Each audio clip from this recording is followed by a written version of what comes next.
everybody. Welcome to Daily Distinction. It is the Friday before Labor Day, the beginning of the holiday weekend. Really glad that you are here. Does that look crooked to you? What's going on here? I felt like I was in one of the old Batman TV shows there for a second where, everything's recorded at an angle. I looked and it wasn't straight. So how are you today?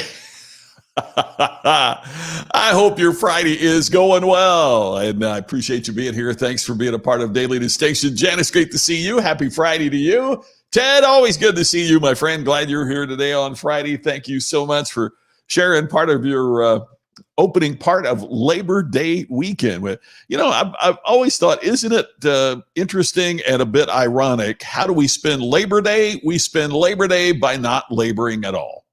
So there's got to be something to that, right? We spend Labor Day by not even laboring. So it's a privilege to be with you. So glad that you're here. I don't have the link available, but if you'll check out on Facebook, whether it's on the Daily Distinction page or on my business page or on my personal page, I'm doing a webinar on Tuesday morning Pacific time at 10 o'clock. 1 p.m. in the afternoon Eastern, and we're going to be taking a look at what holds you back to the pack. It's a 45-minute webinar. We're going to do a deeper dive into what holds you back to the pack. It's absolutely free. The link is there, and would love for you to sign up and love for you to attend.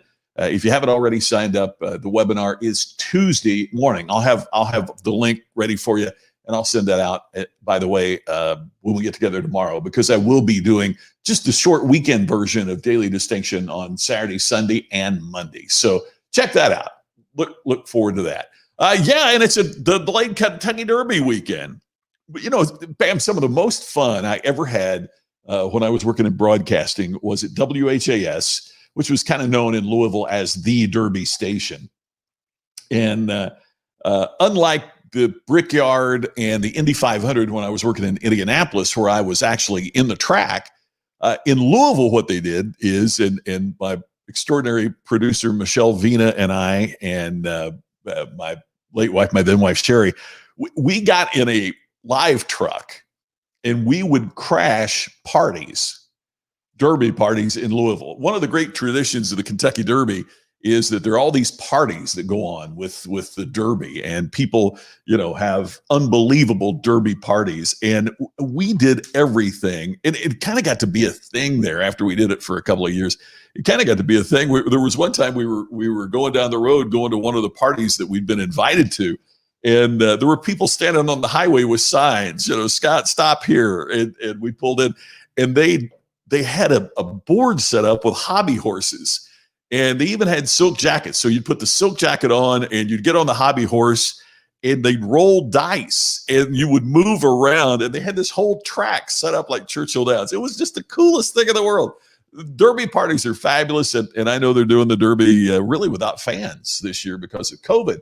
So hopefully the Derby parties are going to be safe and they're going to have the proper distancing and all that. But I hope the Derby parties aren't waning as the Derby has been. So pretty cool weekend. Charles, great to see you from the soon-to-be sweltering heat known as Silicon Valley. Let's see, it is 5 minutes after 12 o'clock noon and 1:02 in Las Vegas right now. So did I have a FAB Derby hat or did Cheri? Neither one of us did because we were at the track. But when Tammy and I went later on, oh my gosh, Tammy had a couple of the most fantastic Derby hats that you could imagine. We were privileged to, our client, Old Mutual Funds, took us to the Derby. And man, we had just phenomenal seats. I've been to the Derby 3 times. And gosh, we had phenomenal seats at the Derby. We went with Bruce and Donna Johnston. Cheri and I went one year. And then when Bruce was with Old Mutual, Tammy and I went. I'm kind of looking to see if I could find a picture here real quickly of her Derby hat, because, man, it was the coolest thing. We did the whole, and me being from the area, it really helped me kind of, get it down. But man, we had such an incredible time thanks to the Johnstons. at the Derby. I'm looking here to see if I didn't even think about pulling it up. I'll find it. If I don't find it here real quickly, I'll find it in time for tomorrow, because it was just a stinking blast. The Derby is so different from the Indy 500. It's a very different feel, a very different crowd, very different, in a lot of ways. And it's real interesting. Well, I can't, doggone it, I was hoping I could find it, share it as we're talking about it, but I'll find it. I'll get it put up tomorrow during Daily Distinction when I catch up with you tomorrow. That'll be appropriate too, because it'll be while the Derby's going on. But doggone it, I wish I could find it, because that's such a tradition there to put the hat on and do all that kind of cool stuff. And let's get to the topic. Cheri, you're absolutely right. Onboarding is a critical subject and a great subject for success. And hiring is more than getting new employees to fill out forms, right? I mean, I've talked on here before about it. I apologize if you heard it before, but it's when I got hired in my first broadcasting job many years ago. Training was that you sit in there with Ray for a few nights. And so I sat in with Ray and I watched how he did things. And then one night Ray got up out of the chair and he said, "Okay, you sit down, I'm going to watch you." And, I was very, very fortunate, because Ray was really, really good at what he did. So I got to learn and observe from somebody that was good. But as soon as I went on the air, everybody started saying, "Boy, you sound like Ray." Well, of course I did. That was my training. You watch this guy and then you do it for a little bit. It also meant that as long as that was my only training, the best I could hope for was to be about as good as Ray. And I think, particularly in small business, so much of what we have done has basically, our onboarding is, will you just sit down there with Ray, or you ride in the truck with Ray, or you follow Ray around, and then you get the chance to do it. And we don't think about how that impacts what we do and how we do it. So let's talk for just a little bit. And I put on here, if you noticed earlier, I put on here, you don't even have to think about this as being for a big company. If you go out and hire a virtual assistant, and by the way, my virtual assistant watches every day. Her name is Dahlia. She is doing a spectacular job. If you noticed how much of the posting is on social media with a quote every day, and that, well, she is doing that and just doing an extraordinary job of getting that up and getting that going. And some of the things you're going to be seeing in the next few days about our Distinction Summit she's doing. So, whether it's a virtual assistant, whatever it is, whoever it might be, this is part of it. So I put together 5 points that I think are absolutely critical. I know Jerry Eisenhower is watching. He is a total expert on this. You've seen other folks that are on target with it, that are a part of this. But here's 5 points that I think are really, really important when it comes to dealing with people that you're going to onboard, whether it's a virtual assistant, whether it's an employee, whatever it might be. And that is, first of all, and this, I think the first one is critical, that is that training is a process, not an event. For too long, we've thought of training as being an event. In some of the early days when I went full-time into speaking, my great friend Mike Jackson had a company called Agribusiness Associates, and I did contract training work for them. So I would go out and I would take their course, and I would go out and teach their course. And a course on sales training, agri-selling skills. I think it's still being taught. And Professor Dr. Dave Downing at Purdue helped write the course. And it was a terrific course on sales. But I noticed that for many of the companies that I was going out doing this training for, training was viewed as an event, right? We're going to set aside this time for the sales training course. And when this course is done, then we don't have to think about sales training until we have our next event. And that's how training was viewed. And in the years since then, one of the things that I've learned, one of the things I know that many organizations have learned, hopefully one of the things that we all know, is that now training is something that is ongoing. Now, some of you have heard me say in speeches, and I believe it, I think we should call it education and not training. You train your puppy. You educate people. Training in the basic sense of the word means the constant execution in an identical way of a basic task. Just as you train your dog to sit, to roll over, lay down, come here, whatever it might be. In essence, that's the core of training. That when this situation is presented, we always do this. And that's why I think much of sales training today is irrelevant, right? Here's the 18 methods of closing. That's not the way the world works today. So I can teach you how to repetitively do that, but what really succeeds is when you're educated. So when you're educated, then you also bring in your personal discretion and you bring in your personal ability.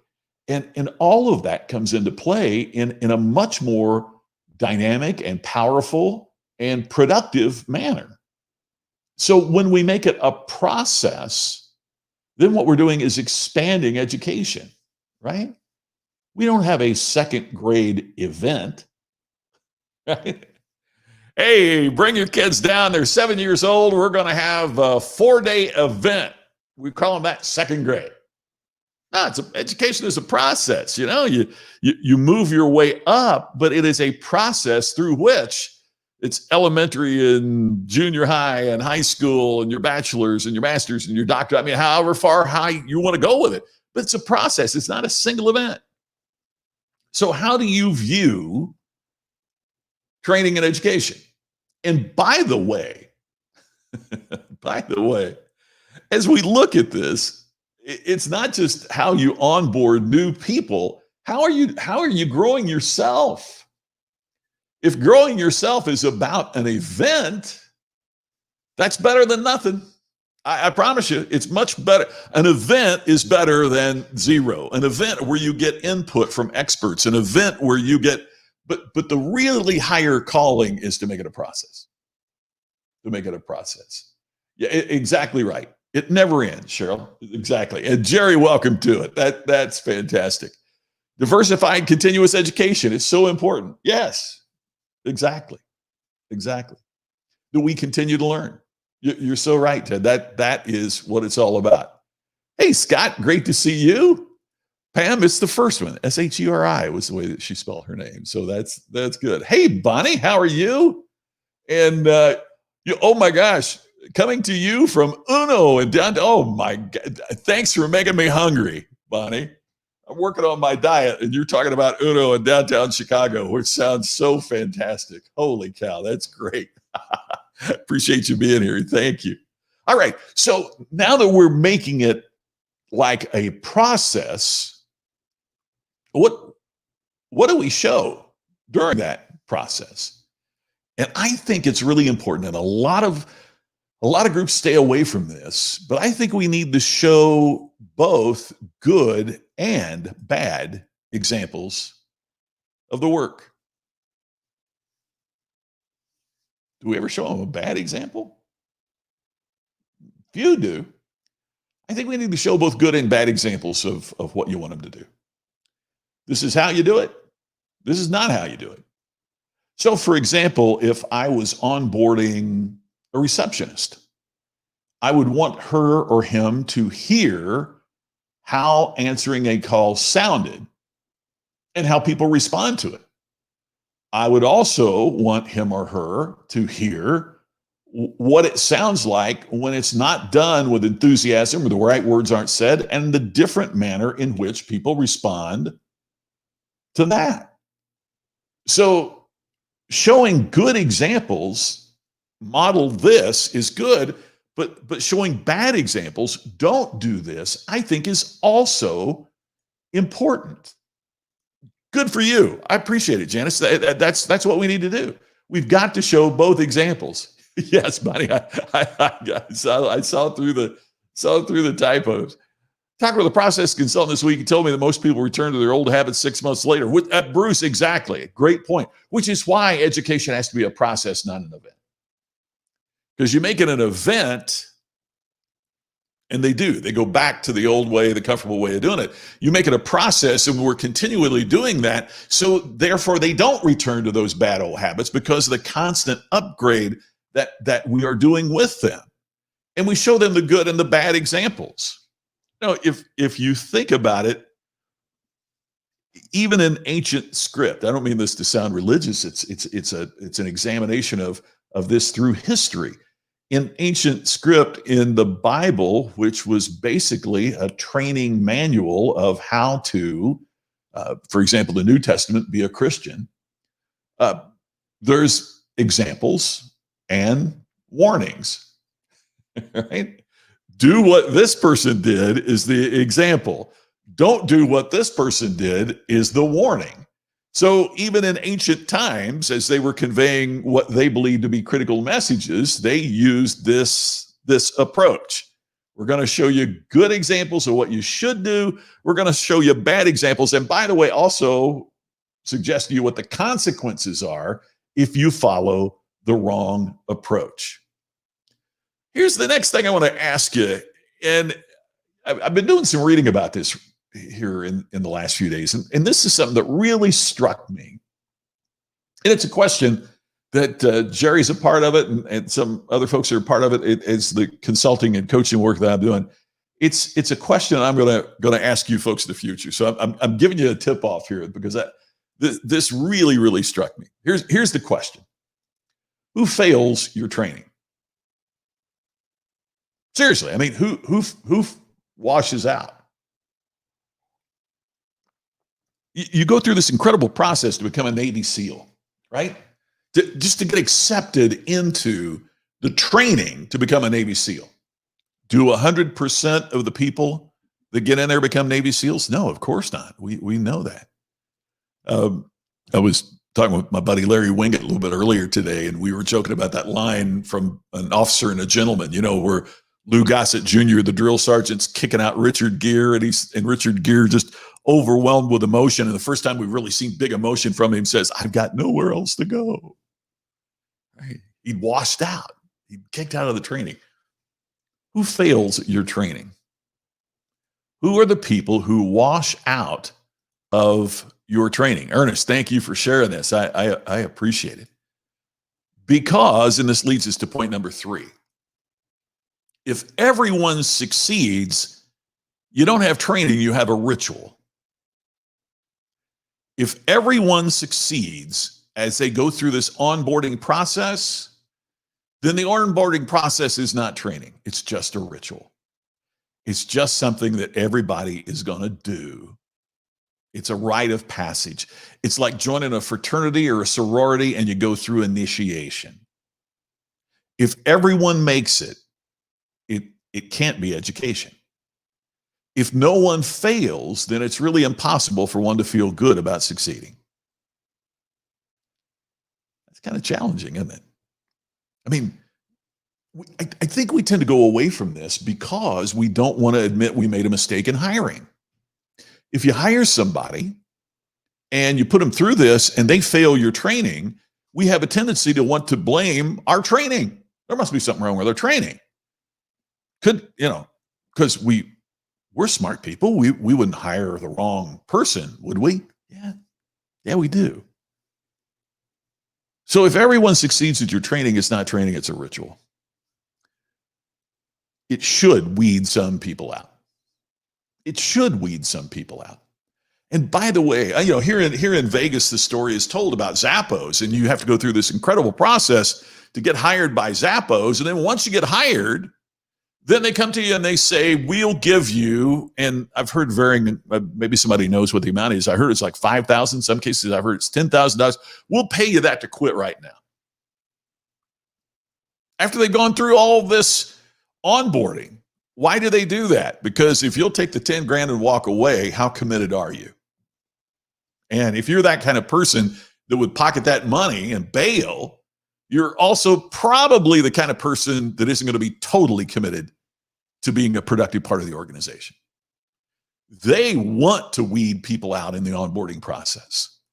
And that's really important. Ernest, about 95% of your prospects wash out. The 5% who make the cut pay enough to make up the difference. Yes.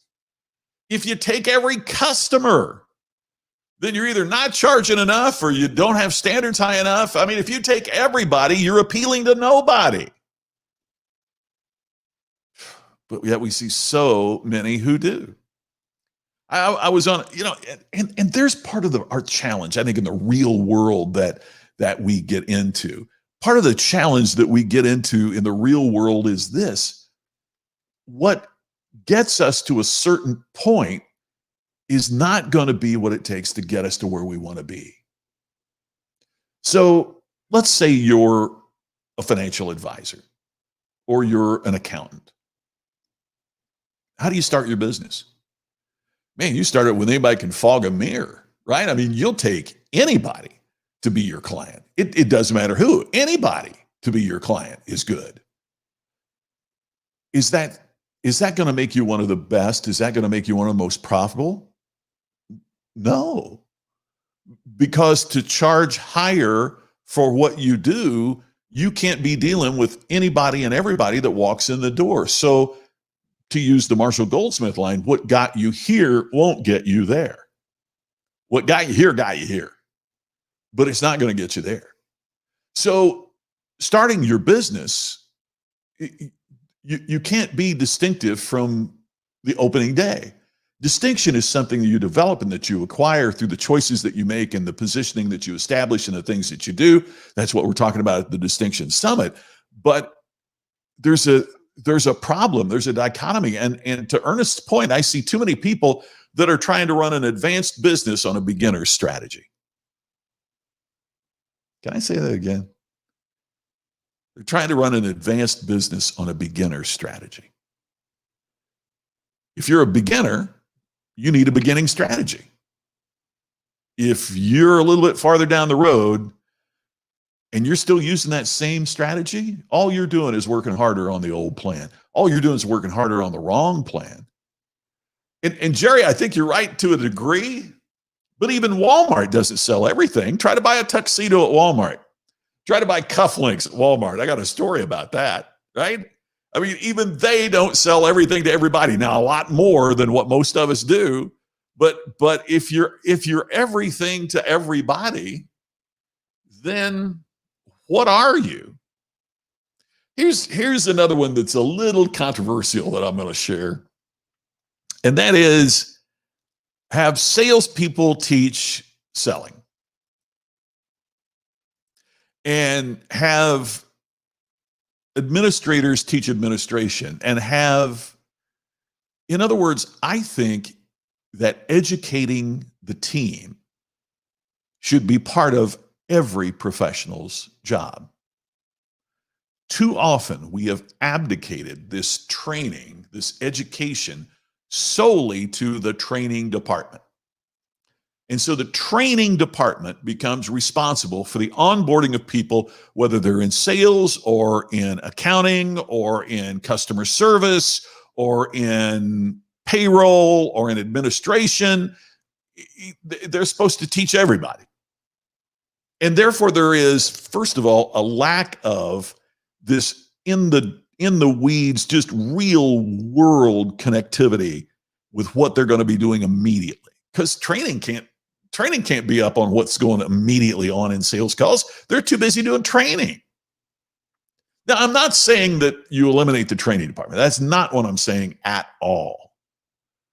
But you do have to engage the people that are doing it to help teach the people who are going to be a part of that group.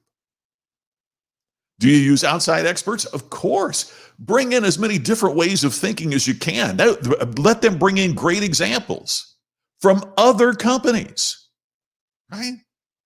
I mean, that's been one of the really exciting things to me before COVID hit, is the new stories that I came up with as I was researching for Iconic. So to come in and talk to you at any company about how the Fairmont Princess does it, or how the St. Elmo's does it, or those kinds of stories about how these unique companies, or the bad, here's how Nokia failed. Here's how some of these other big businesses, formerly great businesses, went down the tubes. we need to be talking about that. But at some point in the process, as you onboard people, the people that are doing what they're going to be a part of need to be a part of what trains them, what educates them, what brings them on the team, because it establishes a better thing. Mike, yeah, you're right. Boots on the ground folks should always do a better job of teaching boots on the ground folks. Yeah, you're right. Now, I understand why there is a training department to go through a more detailed process, because a lot of groups can't pull people out of the field because they're hiring, for example, Google grows so fast, you can't really pull people out so much, but they got to be involved. I mean, it doesn't mean that you abdicate everything to the training department, right? And the boots on the ground folks, and they may not, training can come up with, they're experts in instructional technology. They're experts in how you structure a course and how you do all that. But bringing these folks in to say, okay, so yesterday I made a call on this person, or I'm a customer service representative. Yesterday I had a call from this customer who complained about, just the stories that they bring are worth their weight in gold. So we've got to get those folks involved. Ernest, there you go. You disqualify a lot of prospects. They don't make the cut, as should be. That is a great example. Here's number 5 of the 5. You got to invest. And I'm not just talking about money. You got to invest. It only struck me in the time where General Electric was such a top tier company in the world, that their management training program, that Jack Welch, the CEO, spoke to every one of them. He invested his time because that was the future of the company. Yet I've been a part of meetings where it's about, you name it. I've been a part of a keynote speaker for whether it's sales conventions, customer service meetings, kickoff meetings for the year, whatever it might be. And you get the top people in the company that just kind of rock start in and wave to the crowd and give a little speech and rock start out of there. And the people are sitting there going, do they know what's going on? Even if their speech lets you know that they know what's going on, there's still a feeling like, well, they were too busy to deal with us. You got to invest your time. Now, I realize that most of the folks that watch this, whether live or on replay, we're folks that are involved in small to mid-sized businesses, not in every case, but in many cases. Yet sometimes I think that because we know our business so well, we don't invest enough of our time to teach it to those that we onboard. And yes, you have to invest your financial resources as well. Many of the top companies that I've worked with have a specific target of X% of dollars, of gross dollars, that they're going to put into training every year. Now, some years the training budget is cut, but the only reason it's cut is because gross sales have gone down because of a pandemic, for example. So we might put 3% of gross revenue into training, and one year that might be, $3 million off $100 million in sales. And some years it might be $1.5 million because our sales have been cut in half because of a pandemic. But you see what I said? What is the percentage that you are willing to say, we will invest this in training? And we might cut our budget other places, but we're not going to, to me, cutting training is like eating your seed corn. Boy, that's an old farm expression, isn't it? Huh? If you don't know what that means, it means that some of the seed that you grow is to put back and to plant so that you'll have a future crop. And what eating your seed corn means is that you gobble up your resources to the point that you have nothing to plant to reinvest, to grow for your future success. And I see too many companies, too many leaders, they're eating their seed corn. And I hope you're not one of them. Yeah, he was, Ernest, an absolute legend, perfect for his time. Thank you, Cheri. I appreciate that, especially coming from you, that you deal in this so much. So let's review the 5 real quickly. Number one, training is a process. It's not an event. It's ongoing. It's education. It never, never stops, no matter how experienced people are. I'm going to use an old cliche here. You've got people on your team that have 20 years of experience is what they say. What they really have is 1 year of experience they then repeated 19 more times. They haven't grown in their intellect or their perception or their execution from year one. And I can always see those when I go in to do a meeting, because they're usually the ones that sit with their arm folded like this going, what are you going to teach me? I've been doing this for 20 years. Yeah, but you've been doing this. So what else have you been doing for 20 years that's exactly the same as it was 20 years ago? I can't think of much. So it's a process. It's not an event. Second, we need to see both good and bad examples and how our customers respond to that, whether they're internal or external customers. We got to remember that if everyone succeeds as a ritual, part of this process should be to weed some folks out. Have the people who have boots on the ground, who are actually doing it, whether it's salespeople or customer service representatives, even accountants, whatever it might be, have them be a part of the teaching process, and then commit ourselves to an investment. What are we willing to invest of our financial resources, of our time, to get to where we need to and want to be?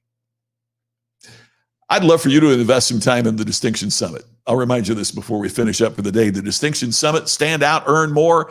Enrollment is open October 16 to 18. You can go to distinctionsummit.com, but the thing I really want to drive home is at midnight, Labor Day, the offer expires. You get $100 off registration if you sign up before midnight Pacific time on Monday. If you want to go, it's under $100 to attend for the weekend. Under $100 to learn about what it takes to stand out and earn more. How can you pass that up? Join us for the Distinction Summit. Stand out, earn more, Distinction Summit. It is coming mid-October. Check out the website. It is all right there. Yes, there you go, Pam. It's an old farm expression, but hey, I'm an old farmer. Hey, Craig, thanks, man. It's great to see you. I appreciate you saying that. Thank you very much for that, Charles. Good. Glad you enjoyed that. Thanks, everybody, for watching. I'll check in with you again tomorrow for the short weekend edition of Daily Distinction. Until then, talk to you soon. Thanks for being here.